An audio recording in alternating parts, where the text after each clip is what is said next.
I was 10 years old when my older sister, Maya, went missing from our backyard. For 15 years, that tragedy defined my family, it broke my parents, turned our home into a silent museum, and pushed me into a career as a digital forensic analyst.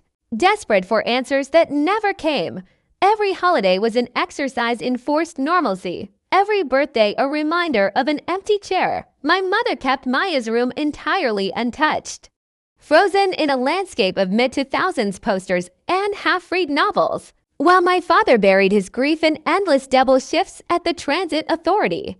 I grew up under the heavy weight of a ghost, constantly watched yet entirely unseen.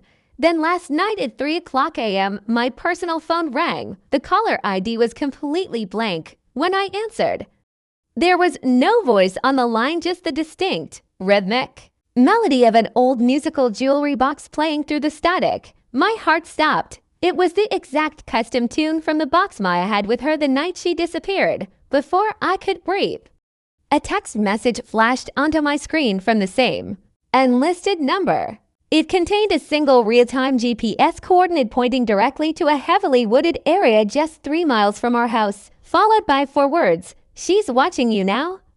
The silence that settled over my apartment after the call cut off was suffocating. I sat frozen in the glow of my dual monitors, the rhythmic melody still echoing in my head. The acoustic resonance matched a vintage Swiss cylinder mechanism perfectly, the exact heavy-gauge brass movement our grandmother had gifted to Maya on her 9th birthday.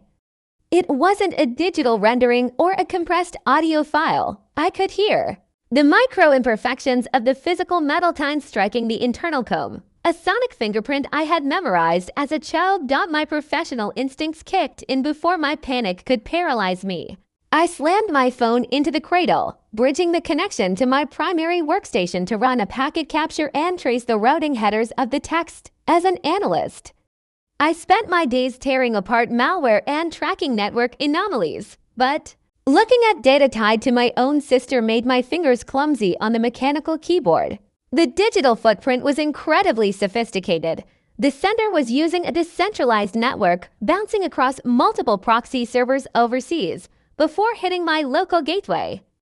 But whoever sent it had left an embedded metadata tag within the GPS coordinate string. I isolated the packet and stripped away the encryption. A timestamp appeared. It had been generated exactly 15 years ago, on the precise date of Maya's disappearance, but hard-coded to ping my specific IP address tonight. Someone had built a digital time capsule a decade and a half ago, calculating down to the millisecond when this alert would trigger on my network. "Leo, what are you doing up?" I jumped. My mother was standing in the doorway, wrapping a wool shawl tightly around her shoulders. Her gaze drifted past my shoulder to the satellite map on my screen. Her face went entirely pale. She recognized the sharp, jagged topography instantly. Our family had owned property near that valley for 3 generations. "That ridge," she whispered, pointing a shaking finger at the dense patch of woods. "Your father told the police he searched that exact grid the night she vanished. He said he stayed out there until dawn and found nothing." "He did," I replied, remembering the old case files. "He checked the limestone quarry right there." "No," my mother said, her voice dropping to a sharp whisper. "I found his old Trek GPS logs years ago. He was parked exactly at those coordinates for 3 hours before he ever called the police. He never told the detectives he was there." The foundation of my entire childhood began to unspool.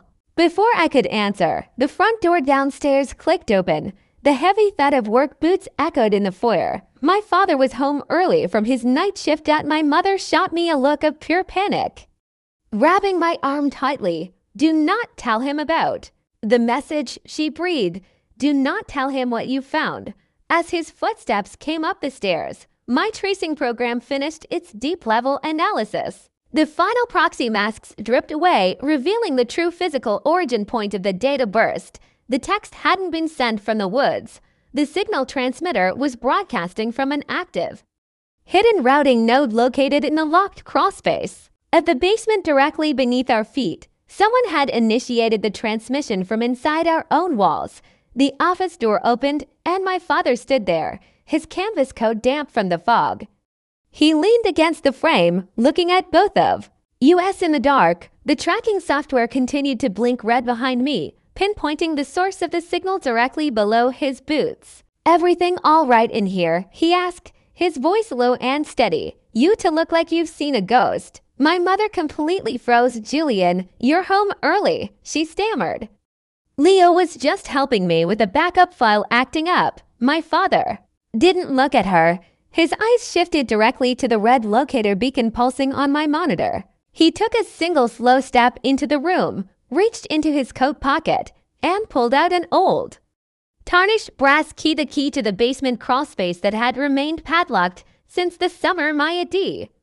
disappeared. "I think it's time we all went downstairs," he said quietly. We followed him into the damp, cold basement. My father moved aside a stack of old pallets, revealing the heavy padlock. He inserted the key, swung the low wooden door open, and pulled a string attached to a single bare light bulb. Resting on an old utility table against a stone foundation wall was a modern server unit, its cooling fans whirring with a low hum.